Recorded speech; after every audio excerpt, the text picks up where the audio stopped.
મોરબીમાં tuition class સંચાલક સામે પોક્સો અંતર્ગત ફરિયાદ નોંધવામાં આવી અને આ ફરિયાદમાં હવે નવો વળાંક આવ્યો છે। આરોપી સંચાલકે ક્રોસ ફરિયાદ કરી છે।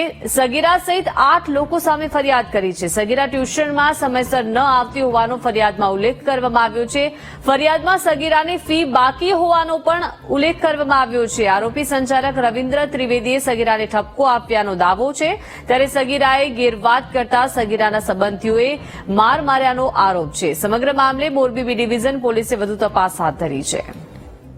તો મોરબીમાં ટ્યુશન ક્લાસ સંચાલક સામે જે ફરિયાદ થઈ હતી, પોક્સો અંતર્ગત ફરિયાદ કરવામાં આવી હતી અને હવે આ ફરિયાદમાં નવો વળાંક આવ્યો છે। આરોપી સંચાલકે ક્રોસ ફરિયાદ કરી છે।